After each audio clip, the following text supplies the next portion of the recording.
வணக்கம். இது stories with செல்வி. உங்களுடன் தாமரை செல்வி. இன்னைக்கு நீங்க கேட்க போறது என்னோட நாவலான அன்றும் இன்றும் என்றென்றும் நீ, பாகம் 3 தொடக்கம். வாங்க கதைக்குள்ள போகலாம். அத்தியாயம் 1. நான் சரணடைகிறேன். உகந்திகாவின் உலகம் ஒரு கணம் அவளது கண்களின் முன்னே தட்டாமாலை சுற்றியது. அது என் வியனா? இல்லை, இருக்கவே முடியாது. என் உயிரை விட மேலாய் நினைத்த வியனாய் கண்டிப்பாக இருக்க முடியாது. மனம் பிதற்ற அவளது அனைத்து நம்பிக்கைகளையும் தவிடுபொடியாக்கும் வகையில் அவளின் கண்ணெதிரே நின்ற வியனை கண்கொட்டவும் முடியாமல் பார்த்தாள் உகந்திகா. காயம் ஏதேனும் பட்டுவிட்டதா? பரிவும் கவலையுமாய் அவளை நோக்கியது வியனின் கனிவான பார்வை. அவனது கரிசனக் குரலில் கொஞ்சம் கொஞ்சமாய் மடிந்து கொண்டிருந்த நம்பிக்கை மெலிதாய் துளிர்விட்டது. கண்டிப்பாய் வியன் கெட்டவனாயிருக்க முடியாது. கெட்டவன் போல பாசாங்குதான் செய்கிறான். இப்படி அவன் நடந்து கொள்வதற்கு ஏதேனும் ஒரு காரணம் கண்டிப்பாய் இருந்தே ஆக வேண்டும். அவளை என்றுமே பிரிந்து செல்ல மாட்டேன் என்று சத்தியம் செய்திருக்கிறான் என்று அவளது மனம் அவளுக்கு ஆறுதல் சொல்லும் பொழுது, ஏற்கனவே ஒருமுறை உன்னை விட்டு சென்றவன்தானே என்று முணுமுணுத்த மனதை அடக்கியபடி, நானே என்னை தியாகம் செய்கிறேன் என்று சொன்னபோது கூட மறுத்தவனாயிற்றே என் வியன். எனக்காக என் தந்தையை எதிர்த்தவன் என் வியன். முதலிலிருந்து என்னை ஆழமாய் நேசித்தது வியன். கண்டிப்பாய் அவன் இப்படி நடந்து கொள்வதற்கு ஏதேனும் காரணம் இருக்கும். இந்த சிக்கலிலிருந்து தப்புவதற்கு கண்டிப்பாய் வியன் ஏதேனும் உபாயம் வைத்திருக்க வேண்டும். என்னை விட என் வியனின் மேல் எனக்கு அதிகமாய் நம்பிக்கை இருக்கிறது. மனதின் ஓட்டம் ஒரு தெளிவையும் நம்பிக்கையையும் ஊட்ட அவனின் பதிலுக்கு தன்னால் ஆனமட்டும் முயன்று ஒரு சிரிப்பை உதிர்த்துவிட்டு இல்லை என்றால் மனதார. இல்லை? கேள்வியாய் ஒற்றைப்பூர்வம் ஏற அவனது உறுதியான உதடுகள் ஒரு புறமாய் கூனியது. அவனது சிரிப்பு ஏனோ அவளது இதயத்தை ஒருவித பயத்தில் சில்லிட வைத்தது. சமயம் தெரியாமல் மனதினோரம், உண்மையில் இது நடிப்புத்தானா என்ற எண்ணம் தோன்றி அவளை குலை நடுங்க செய்தது. அவனது உதடுகள் சிரிப்பில் வளைந்திருந்த போதும் அந்த சிரிப்பு அவனது கண்களை எட்டவே இல்லை. உணர்ச்சிகளின் ஒரு சிறு சாயல் கூட இல்லாமல் அவனது கண்கள் பனிப்பாறையாய் உறைந்திருந்தது. அப்படியே வியன் நடிக்கிறார் என்றால் யாருக்காக? அந்த காவலர்களுக்காகவா? ஆனால் அவர்களோ பின்னாலல்லவா இருக்கிறார்கள். யாருமே வியனின் முகம் பார்க்கும் வகையில் முன்னால் இல்லையே. வியனின் இந்த முகத்தை பார்க்கும் வகையில் இருப்பது நான் மட்டும்தானே. யாருக்கும் தெரியாமல் கண்களால் கூட அவரின் பரிவை காட்டலாமே. மனதும் அறிவும் மாறி மாறி வாதிட்டன. அப்படியா? தலை சரித்து அவளை பார்த்த விதத்தில் அவளது உள்ளத்தில் குளிர் பரவியது. அவளை பிணைத்திருந்த சங்கிலியை காயம்பட்ட கரங்களால் அழுந்த பற்றியபடி அவனையே வைத்த கண் வாங்காமல் பார்த்தாள். நீ மற்றவர்களை ஏமாற்றலாம், ஆனால் என்னை அல்ல. சிறு வயதிலிருந்து உன்னை நான் பார்த்து கொண்டிருக்கிறேன். உன் வலியை வெளியே காட்டாமல் கத்தாமல் இருப்பதால் உனக்கு வலிக்கவில்லை என்று பிறர் நம்பலாம். ஆனால் அதை நம்புவதற்கு நான் முட்டாள் அல்ல. மற்றவர்களை விட உனக்கு வலியை தாங்கிக் கொள்ளும் திறன் கொஞ்சமாய் அதிகம் என்று விரல்களை சுருக்கி அவளின் முகத்தின் அருகே அவனது முகத்தை கொண்டு வந்தான். நம்பிக்கை என்பது ஒரு விசித்திரமான உணர்வு. கண்முன்னே அத்தனை சாட்சிகள் இருந்தும் மனம் அதனை ஏற்க மறுக்கும். தன்னவனுக்காக பரிந்து பேசும். அதே நிலைமைதான் உகந்திகாவினதும். அவனது முகபாவனை, பேச்சு, அவன் கண்களில் தெரிந்த வெறுப்பு அனைத்தும் அவனுக்கு எதிராய் நின்ற போதும் மனதின் ஒரு மூலையில் இன்னமும் மொழிவிட்ட நம்பிக்கையுடன் அவனை ஏறிட்டாள் உகந்திகா. உன்னை எனக்கு தெரிந்ததை வைத்து சொன்னால் இன்னமும் சிறிது நேரம்தான். அதற்கு மேல் உன்னால் வலியை தாங்க முடியாது. இன்னமும் சிறிது நேரம் மட்டும் நான் உன்னை சித்திரவதை செய்தால் போதும். வலி தாங்க முடியாமல் என் காலில் விழுந்து கதறுவாய். அவளின் வேதனையை குரூரமாக அனுபவித்து ரசித்தபடி கண் சுமிட்டினான் வியன். அந்த அறையே அதிரும்படி கிக்களி கொட்டிச் சிரித்தான் வியன். ஒரு கணம் ரணமாய் வலித்த கண்களை இறுக மூடி அவளின் அனைத்து புலன்களையும் அடைத்துக்கொண்டு அவளை சுற்றி நடக்கும் அந்த வினோத நிகழ்வுகளிலிருந்து தன்னை தனிமைப்படுத்திக் கொள்ள முயன்றாள். பூனை கண்களை மூடிக்கொண்டால் உலகம் இருண்டுவிடுமா என்ன? இல்லை இல்லை, இது என் வியன் இல்லை. இது வியனாய் இருக்கவே முடியாது என்று மனம் உருப்போட்டு கொண்டிருக்கும் பொழுது அவனது சிரிப்பு கொஞ்சம் நெஞ்சம் இருந்த நம்பிக்கையையும் இற்றுப்போக வைத்தது. நைந்து போயிருந்த உடல் அனுபவித்துக் கொண்டிருந்த வலியை விட பல மடங்கு வேதனையை, அவநம்பிக்கையை, விரக்தியை அவளது உள்ளத்தில் அவனது ஒவ்வொரு வார்த்தையும் கத்தி போல தைத்தன. உடலும் உயிருமாய் பழகியிருந்த போதும் கூட வியனின் முன்னால் கண்ணீர் விடுவது உகந்திகாவிற்கு எளிதாய் வந்ததில்லை. இங்கோ எதிரே நின்றிருந்தவன் வியனே என்றாலும் அவன் அந்நியன் போலத்தான் அவளுக்கு தோன்றினான். பொங்கி வந்த கண்ணீரை முன்பின் அறியாத அந்த அந்நியனுக்கு காட்ட மனமில்லாமல் தலையை தொங்க போட்டபடி கைமுஷ்டி வெளுக்கும்படி அவளை பிணைத்திருந்த சங்கிலி இறுகப் பற்றினாள் அவள். வேதனை உகந்திகாவிற்கு புதிதல்லவே. ஒரு வறண்ட வெற்றுப் புன்னகை அவளது சிவந்த விழிகளில் விளையாடியது. குனிந்த தலையை நேராக நிமிர்த்தி வெறுப்பு உமிழும் அவனது விழிகளை சந்தித்தாள். எனக்கு உங்களிடம் பேச வேண்டும், தனியாக என்றவளின் பார்வை தூரத்தில் தட்டுத்தடுமாறி எழுந்து நின்ற அந்த ராட்சசனை நோக்கி பாய்ந்து மீண்டும் வியனின் மேல் நிலைத்தது. அதற்கு பின் தான் அவர்கள், நீங்கள் கூறியதை பற்றி என்னால் யோசிக்க முடியும். அவனின் இந்த முடிவுக்கு காரணம் கண்டிப்பாய் மற்றவர்களாய்த்தான் இருக்க வேண்டும் என்று அவளது மனம் அடித்து கொண்டது. தன் முழு உயரத்திற்குமாய் நிமிர்ந்தவனின் பார்வை கந்தலாய் கிடந்தவளின் மேல் விழுந்தது. ஒரு சிறு கை சொடுக்கில் அங்கிருந்த அந்த ராட்சசனோடு கல்லும் சுவருமாய் நின்றிருந்த வீரர்கள் மறுபேச்சின்றி அந்த இடத்தை விட்டு வெளியேறினர். நம்மை யாரும் கவனிக்க முடியாதபடி நம்மை சுற்றி ஒரு பாதுகாப்பு வளையம் அமையுங்கள் என்றால் முயன்று வரவழைத்த கணீர் குரலில். உகந்திகாவின் அடுத்தடுத்த கோரிக்கையில் வியனின் தலை ஒருபுறமாய் சாய்ந்து உதடுகள் ஏளனமாய் வளைந்தன. நீ இருக்கும் நிலை மறந்து பேசுகிறாய். எனக்கு உத்தரவிடும் நிலையிலும் நீ இல்லை, அந்த அதிகாரமும் உனக்கு இப்பொழுது இல்லை. அவனின் வெண்கலக் குரல் அந்த அறையையே அதிரச் செய்தது. தூக்கி நிறுத்த முடியாமல் ஆடிக்கொண்டிருந்த அவளது தலையைக் கண்ட வியனின் கண்களில் கேலி மின்னல் தெரித்து வெட்டியது. நீ இருக்கும் நிலையில் இப்பொழுது நான் உன்னை அவிழ்த்து விட்டாலும் உன்னால் என் சுண்டு விரலுக்கு கூட தீங்கு விளைவிக்க முடியாது என்றான் ஒருவித வக்ரத்துடன். அவன் கூறும் ஒவ்வொரு வார்த்தையிலும் அவளின் நம்பிக்கை அவளின் கண்ணெதிரே தவிடுபொடியான போதும், இல்லை இல்லை, அவராக சொல்லும் வரை நான் நம்ப மாட்டேன் என்று இறுக்கி பிடித்த வைராகியத்துடன் அவனை ஆசையும் நிராசையுமாக பார்த்தாள் உகந்திகா. சிறு தோல் குழுக்களுடன், இன்று நேற்றையதல்ல உன்னுடனான என் பழக்கம், அந்த பழக்கத்திற்காக உன் இந்த கோரிக்கைக்கும் ஒப்புக்கொள்கிறேன் என்றான் சலித்தபடி. ஒரு சொடுக்கில் கண்ணிமைக்கும் நேரத்தில் அவர்களைச் சுற்றி வெள்ளி நிற பளபளப்புடன் கூடிய ஒரு ஊதா நிற குமிழி சூழ்ந்தது. மீண்டும் குரல் கடினமுற வெறுமை படர்ந்த கண்களை அவள் மேல் திருப்பி, சொல், உனக்கு என்ன தெரிய வேண்டும் என்றான் மொட்டையாக. தூரத்தில் ஒலித்த அவனது கேள்வியில் உகந்திகாவின் மனம் ஒரு கணம் தயங்கியது. ஒருவேளை என் கேள்விக்கு நான் எதிர்பார்க்கும் பதில் வராமல் போய்விட்டால்? உயிரின் ஆணிவேரையே ஆட்டம் காண வைத்த அவளது அந்த எண்ணத்தை தலையை சிலுப்பி உதறிவிட்டு, நீங்கள் நடிக்கத்தானே செய்கிறீர்கள், என்னை காப்பாற்றுவதற்காக நீங்கள் போடும் நாடகம்தானே இது, என் எண்ணம் சரிதானே? நம்பிக்கையும் பயமும் கண்களில் தேக்கியபடி குரல் நடுங்க அவனை கேட்டாள். எங்கே இவனும் அவளின் தந்தை போல அவளை கைவிட்டு விட்டு சென்று விட்டால்? விட்டுவிட்டு செல்ல மாட்டான் என்று எந்த உத்தரவாதமும் இல்லையே. ஒரு தடவை விட்டு சென்றவன்தானே. அவனின் பதிலுக்காக காத்திருக்கும் அந்த ஒரு நொடியில் உலகையே சுற்றி வந்தது அவளது மனம். அவளது கேள்வியின் வியனின் வளைந்த புருவங்கள் ஒன்றாய் குவித்தன. ஒரு விதமான ஆச்சரியம் அவன் முகத்தில் படர முகவாயை தடவியபடி, நீ முட்டாள் என்று எனக்கு தெரியும், ஆனால் இவ்வளவிற்கு முட்டாள்தனம் உன்னில் வேரூன்றியிருக்கும் என்று நான் சிறிதும் எண்ணவில்லை.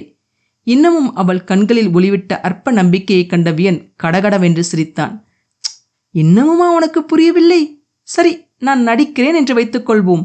நான் உயிருக்கு உயிராக காதலிப்பவளின் முகம் கூட தெரியாத அளவிற்கு அடிக்கும் வரை நான் பார்த்து கொண்டிருப்பேனா? அப்படி இருக்கத்தான் என்னால் முடியுமா? அவன் நெஞ்சை பிடித்தபடி நாடக பாணியில் வசனம் பேசினான் வியன். யோசனையில் உகந்திகாவின் புருவங்கள் நெறிந்தன. கண நேரத்தில் துவண்ட அவளது உடல் ஆக்ரோஷமாய் வெகுண்டெழுந்தது. கண்களில் கனல் பறக்க, உன்னை நம்புவதற்கு என்னை முட்டாள் என்று நினைத்தாயா? யார் நீ? நீ என் வியன் இல்லை. அவரைப் போல இறந்துவிட்டால் அவருக்கும் உனக்கும் உள்ள வித்தியாசம் எனக்கு தெரியாமல் போய்விடுமா? எங்கே என் வியன்? அவரின் தலைமுடிக்கு கூட உங்களால் ஏதேனும் ஆபத்து நேர்ந்திருந்தால் ஒருவர் கூட விடாமல் உங்கள் அனைவரையும் அழித்து விடுவேன். அவளின் காட்டுக்கூச்சலில் அந்த அறையும் அவளது உடலும் ஒரு சேர நடுங்கியது. கண்கள் அலைபாய, உதடு துடிக்க அவளின் உடல் கோபத்தில் வெடவெடத்தது. அவளின் நிலையைக் கண்டு ஏதோ பெரிதாய் ஒரு நகைச்சுவை நாடகத்தை கண்டதைப் போல சில மணித்துளிகள் கைதட்டிச் சிரித்தான் வியன். சிரிப்பில் வழிந்தோடிய கண்ணீரை துடைத்துவிட்டு ஒரு காலை மடக்கி முட்டியிட்டு அவளின் அருகே அமர்ந்தவன் ஒற்றை விரலால் அவளது நாடியை அழுந்த பற்றி அவனது முகத்திற்கு நேராக தூக்கினான். உனக்கு அவனை பற்றி நன்றாக தெரியுமா? அவன் எனும் போது தேவைக்கு மேல் அவனின் குரல் அழுத்தமாக ஒலிக்க அவனது ஒற்றை பருவம் நக்கலாய் மேலேறியது. எவ்வளவு தெரியும்? கேலியாய் அவளை ஊக்கினான். பரிகாசமும் அருவருப்புமாய் அவளை பார்த்து கொண்டிருந்த அவனை பார்க்க பிடிக்காமல் முகத்தை திருப்ப முயன்றாள் உகந்திகா. ஆனால் அவனின் பிடியிலிருந்து நெட்டித்தள்ள முயன்ற அவளது முயற்சி தோல்வியே கண்டது. உன் ஆசையை ஏன் கெடுப்பானேன்? பழகிய தோஷத்திற்காக ஒரு ரகசியம் சொல்லட்டுமா என்று கூறியவன் அவளின் காதருகே சென்று, நாம் குகையில் தனித்திருந்த போது இந்த வாழ்க்கையை உதறி சென்று விட்டால் அந்த வாழ்க்கை எப்படி இருக்கும் என்று உன் ஞான திருஷ்டியில் பார்த்தாயல்லவா? அந்த விஷயம் உன்னையும் என்னையும் தவிர வேறு யாருக்குமே தெரியாது. நான் கூறுவது உண்மை இல்லையா? இப்பொழுதேனும் என்னை நம்புகிறாயா நான் தான் வேணென்று என்றான் அவளுக்கு மட்டும் கேட்கும் குரலில். அந்த ராட்சசனின் எலும்பை குடையும் ஆயுதம் அவளை குடைந்தபோது கூட அவளுக்கு இவ்வளவு வலிக்கவில்லை. ஆனால் வியனின் ஒவ்வொரு வார்த்தையும் அவளை உயிருடன் கொன்றது.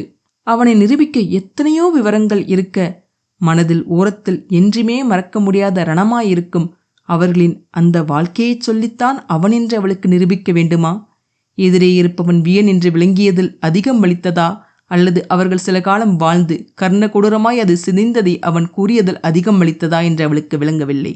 இப்போது கண்களை பிளப்பதில் என்ன பிரயோஜனம்? இதை நீ நீண்ட காலத்திற்கு முன்பே செய்திருக்க வேண்டும் என்றான் எகத்தாளமாக. அந்தோ பரிதாபம், உண்மையை கண்டுகொள்ள மிகவும் தாமதப்படுத்தி விட்டாய் என்று கைதட்டி சிரித்தவன் அவளது குற்றஞ்சாட்டும் பார்வையைக் கண்டு சிறிதும் அசராமல், உன்னை இப்படி சித்திரவதை செய்வது எனக்கும் வருத்தத்தை தான் தருகிறது. ஆனால் என்ன செய்வது? நீதான் என் பேச்சுக்கு ஒத்துக்கொள்ள மறுக்கிறாயே. ஒரு காலத்தில் உன்னுடைய முன் மாதிரியே நான் தானே. அப்படிப்பட்ட என்னை வில்லனாக்கி விடாதே. நீ என் பேச்சுக்கு ஒத்துக்கொண்டால் நீ எப்பொழுதும் விரும்பியபடி என்னை சுற்றித் திரியும், எனக்கு சேவகம் செய்யும் ஒரு பணிப்பெண்ணாக உன்னை நான் வைத்துக் கொள்கிறேன் என்றவன் சில கணங்கள் அவளது அருவருத்த நேர்பார்வையில், என்ன பண்ணுவது, உன்னை திருமணம் செய்து கொள்வதை நம் பெரியோர்களும் தேவர்களும் கண்டிப்பாய் ஒத்துக்கொள்ள மாட்டார்கள். ஆனால் உன்னாலோ நான் இல்லாமல் வாழ முடியாது. என்ன செய்யலாம்? நீ உன் சக்தியை மனப்பூர்வமாக எனக்கு தாரை வார்த்து கொடுத்தாய் என்றால் உன்னை மனம் செய்வதை பற்றி நான் யோசிக்கிறேன் என்றான் பெருந்தன்மையாய், ஏதோ பிச்சையிடுவது போல. வியனின் வார்த்தைகளை கேட்க கேட்க உகந்திகாவிற்கு வயிற்றை புரட்டி கொண்டு வந்தது. இவனையா நான் உயிருக்கு உயிராக காதலித்தேன்? என் உயிரை கொடுத்தேனும் காக்க வேண்டும் என்று துடித்தது இவனையா? இவனுடன் வாழ வேண்டும் என்றல்லவா இந்த உலகத்தை எதிர்க்க முடிவெடுத்தேன்? நினைக்க நினைக்க உகந்திகாவின் நெஞ்சு கொதித்தது. தன் பிழை எண்ணி தன்னையே நொந்து கொண்டாள் அவள். கோபம் ஆற்றாமையாய் மாற கண்களில் கனல் பறக்க அவனை உற்று பார்த்தபடி, என் உயிர்தான் வேண்டுமென்றால் இத்தனை காலம் எதற்காக காத்திருந்தாய்? என் விதியை கணித்த போதே என்னை கொன்றிருக்கலாமே. என் தந்தையிடமிருந்து என்னை காப்பாற்றியதேன்? அந்த கோபக்குரலில் அவளையும் மீறி மெலிதாய் ஒரு நப்பாசை தலையை நீட்டியது. உகந்திகா பேசும் மொழி புரியாதவன் போல அவளை விசித்திரமாய் பார்த்தபடி, எரிச்சல் கலந்த குரலில் பற்களை நரநரவென்று கடித்தபடி, அடியை, ஒரு தடவை சொன்னால் உனக்கு புரியாதா? ஒரு கையால் அவளின் தலையை நெட்டித் தள்ளிவிட்டு விருட்டென்று அவளை விட்டு விலகிச் சென்றான். அருகில் இருந்தால் எங்கே அவளை அடித்து கொன்று விடுவோமோ என்ற ஒரு கொலைவெறி அவனின் கண்களில் தாண்டவமாடியது. இன்னும் என்ன செய்தால் உன் கண்கட்டு அவிழும்? உன்னை கொல்வதற்காகவா இத்தனை நாள் காத்திருந்தேன்? உன்னை கொல்வதுதான் என் நோக்கம் என்றால் அதை எப்பொழுதோ முடித்திருப்பேனே. உன் தந்தையைப் போல உன்னை கொன்று இந்த உலகத்தை காப்பதல்ல என் நோக்கம். எனக்கு இந்த உலகையே ஆள வேண்டும். உன் தந்தைக்கு வேண்டுமானால் இந்த இந்திரனின் காலடியில் அடிபணிந்து கிடப்பது பேரின்பமாக இருக்கும். ஆனால் எனக்கல்ல. எனக்கு உன் மொத்த சக்தியும் வேண்டும். எனக்கே எனக்காய் வேண்டும். அதற்காகத்தான் பெரும்பாடுபட்டு உன்னை உன் தந்தையிடமிருந்து காப்பாற்றினேன். ஒரு வழியாய் உன் சக்தியை மாற்றும் வழி அறிந்தபோது இந்த உலகமே என் கைகளில் வந்துவிட்டது போல எண்ணினேனே. எத்தனை முறை உன்னிடம் நல்லவிதமாய் நான் கேட்டிருப்பேன். சக்தியை எனக்கு கொடுத்துவிடு என்று கெஞ்சாமல் கெஞ்சினேன். கொஞ்சமாவது அசைந்து கொடுத்தாயா? கண்களில் பேராசை பேயாய் ஆட ஒருவித வெறியுடன் அவளை நோக்கினான். நான் சொன்னபோதே நீ மட்டும் என் பேச்சை கேட்டிருந்தால் உனக்கு இந்த நிலைமை வந்திருக்குமா? உன்னுடைய இந்த நிலைமைக்கு காரணம் நானல்ல, முழுக்க முழுக்க நீ மட்டும்தான் என்றான் ஏதோ அவளுக்கு நல்லதை செய்பவன் போல. வியன் கூறுவதை கேட்க கேட்க உகந்திகாவின் வெளிகளில் கண்ணீர் மல்கியது. ஒரு கசந்த புன்னகையுடன், நான் மறுத்ததற்கு காரணம் அந்த சக்தியால் உங்களுக்கு எந்த ஆபத்தும் வந்துவிடக்கூடாது என்றுதான் என்றாள் மரத்த குரலில். அவளின் நல்ல எண்ணத்திற்கு அவளுக்கு கிடைத்த பரிசுதான் இந்த துரோகமா? அப்படி அவள் என்ன பாவம் செய்துவிட்டாள் என்று விதி அவளை மீண்டும் மீண்டும் வாட்டி எடுக்கிறது. மனமறிந்து மற்றவர்களுக்கு அவள் சிறிய தீங்கை எண்ணியது கூட இல்லையே. தெரியாமல் அவள் செய்த பிழைக்குத்தான் இந்த தண்டனையா? அப்படி அறியாமல் ஒருவர் செய்யும் பிழைக்கு கொடூரமான தண்டனை கொடுக்கும் கடவுளை அன்பின் திருவுரு என்று எப்படி கூற முடியும்? மௌனமாய் அவளின் மனப்புலம்பலை அவனின் பைத்தியம் போன்ற சிரிப்பு நடப்பிற்கு இழுத்து வந்தது. வெறித்தனமான சிரிப்பினுடையே மாபெரும் சக்தி கிடைத்த பின் யாரை யார் காப்பாற்றுவது? பட்டென்று அவனது சிரிப்பு நின்று முகம் கற்சலை போல மாறியது. கனத்த குரலில், முடிந்து போன இந்த கதையை பேசுவதனால் யாருக்கு என்ன லாபம்? முடிவாக சொல். உன் சக்தியை எனக்கு மாற்றம் செய்ய முடியுமா முடியாதா? கண்களில் ஈரமும் இரத்தமும் கசிய வீணை ஏறெடுத்து நோக்கினாள். அவள் பார்த்து ரசித்த அதே அழகிய முகம், மையலும் காதலுமாய் அவளை நோக்கிய அதே விழிகள். ஆனால் இன்றைய அவனது கண்களில் பாசமோ பரிவோ எதுவும் இல்லை. ஒருவித வெறுமையுடன் அவளின் பதிலுக்காக காத்திருந்தன வியனின் கண்கள். சில கணங்களில் உகந்திகாவின் தலை மெல்ல ஆனால் உறுதியாக அசைந்து சரி என்றது. அதிர்ச்சியோ அல்லது சந்தோஷமோ எதுவுமே இல்லாத குரலில், இன்றைக்கே பூஜைக்கான ஏற்பாடுகளை செய்துவிட்டு நாளையே பூஜை வைத்துக் கொள்ளலாம் என்றான் வியன். பூஜைக்கு நான் சம்மதிப்பதற்கு எனக்கு சில நிபந்தனைகள் இருக்கின்றன. அதற்கு நீ ஒத்துக்கொண்டால் மட்டும்தான் நான் இந்த பூஜையில் மனப்பூர்வமாக அமருவேன் என்றால் அந்த நிலையிலும் விடுக்காக. புருவங்கள் சுருங்க, என்ன நிபந்தனை? கேட்ட விதத்தில் அவனது குரலில் ஒருவித சந்தேகம் மற்றும் எச்சரிக்கை துணி மிகுந்திருந்தது. முதல் நிபந்தனை, விதியை நான் மாற்றுவதற்கான பூஜை தொடங்கிய மறுகணம் என் மக்களை நீங்கள் விடுதலை செய்ய வேண்டும். பூஜை நிறைவான பிறகு என்னையும் விடுதலை செய்ய வேண்டும். இரண்டாவது நிபந்தனை, விதியை நான் நாளை மாற்றப்போவது இல்லை. இன்றிலிருந்து 1 மாதம் கழித்த பிறகுதான். அதுவரை எனக்கென்று தனியாக ஒரு அறை கொடுக்கப்பட வேண்டும். பூஜை நடக்கும் வரை என்னை அந்த அறையில் யாரும் வந்து பார்க்கக்கூடாது. அவ்வளவு நேரம் பேசியதில் மூச்சு முட்டி கண்கள் சொருகின. அவளின் அமைதி அவனின் இழுத்து பிடித்த பொறுமையை சோதிக்க அவசரமான குரலில், இன்னும் எத்தனை நிபந்தனைகள் போடப் போகிறாய் என்றான் வியன்.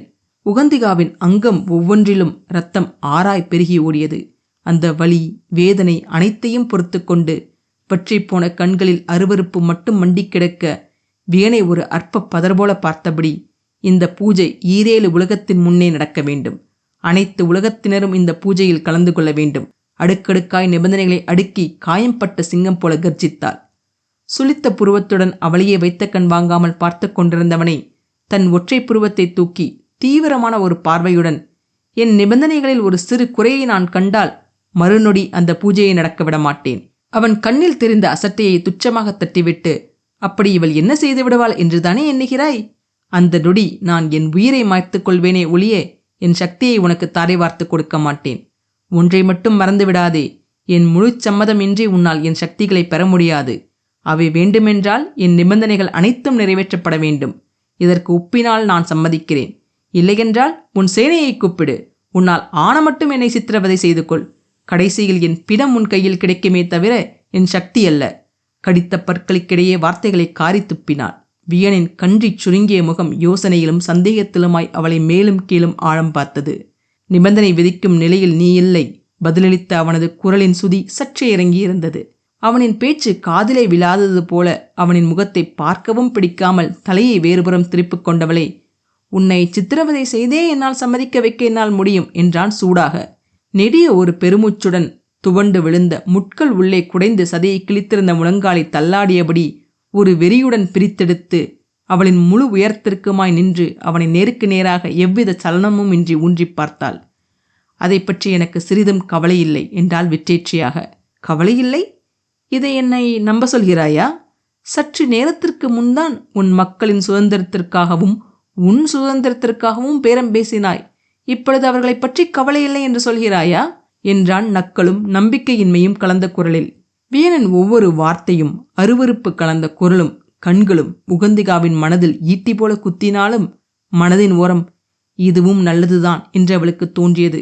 நாளைக்கே ஏதேனும் காரணம் சொல்லி அவளிடம் அவன் கெஞ்சினால் அவளின் மனம் மாறிவிடுமோ என்ற அச்சம் மனதில் முணுக்கென்றிருந்தது. ஆனால் இப்பொழுதோ அதற்கு அவசியமே இல்லை. அவன் மனதில் இத்தனை காலம் தேக்கி வைத்திருந்த அனைத்து வெறுப்பையும் கோபத்தையும் சிறிது கூட மறைக்காமல் அவன் கொட்ட ஒரு விதமான அமைதி அவளின் மனதில் பரவியது. இனி இழப்பதற்கு எதுவுமில்லாத ஒருவித அமைதி. கண்களை மூடி அந்த குரூர அமைதியை அனுபவித்தவளின் இதழ்கள் சுய ஏளனத்தில் வளைந்தன. இத்தனை காலம் தனியாயிருந்தேன் என்று நினைத்தேனே. அன்றாவது கண்முன்னே தந்தை இருந்தார், அருகிலேயே அதிகன் இருந்தான். என்றோ ஒரு நாள் திரும்பி வருவான் வியன் என்ற நம்பிக்கை இருந்தது. ஆனால் இன்றோ எதுவுமே இல்லாத ஒரு தனிமை பலருக்கு பலவீனம். ஆனால் உகந்திகாவிற்கு அது அவளின் வைராக்கியத்தை வலிமைப்படுத்தியதே ஒழிய அவளின் சுயத்தை சிறிதளவும் அசைத்து பார்க்க முடியவில்லை. புருவங்கள் துடிதுடிக்க எதிரே நின்றவனை வெறுப்புடன் பார்த்தாள். அவர்களின் மேல் அக்கறையில்லை என்று நான் எப்பொழுது சொன்னேன்? உன் கையில் ஒரு ஆயுதமாய் அடிமையாய் வாழ்வதை விட அவர்கள் வீழ்வதே மேல். மானத்தை இழந்து வாழ்வதை விட அவர்களின் மரணத்தை நான் பெரிதும் வரவேற்கிறேன் என்றவளின் பொருள் பொதிந்த பார்வை அவளது கை விலங்குகளின் மேல் விழுந்தது.